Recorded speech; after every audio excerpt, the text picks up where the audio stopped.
عزم استحکام آپریشن پختونخوا اور قبائل کا عزت کا سوال ہے۔ ہم دیکھتے ہیں کہ اس مسئلے میں کون سا پولیٹیشین کہاں کھڑا ہے۔ مولانا فضل الرحمان صاحب سے میرا لاکھوں اختلافات ہے، لیکن اس مسئلے میں اس کا موقف قابل داد ہے۔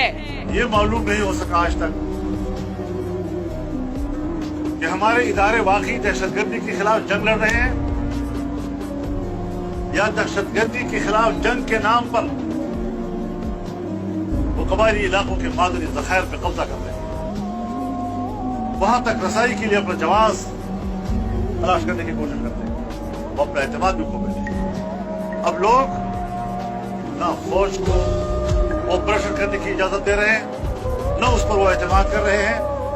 اگر ہمارے اداروں پر اور ہماری فوج پر عام آدمی کا اعتماد ختم ہو جائے گا، آپ بتائیں کہ امید کی آخری جگہ کیا رہ جائے گی ہمارے لیے؟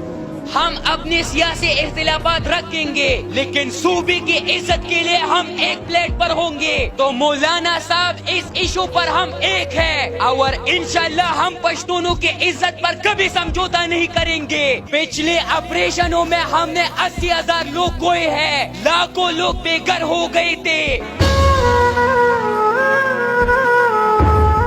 عزتیں پامال ہو گئی تھی ہمارے گھروں کی، اپنی ہی ملک میں بے گھر ہو گئے تھے ہم۔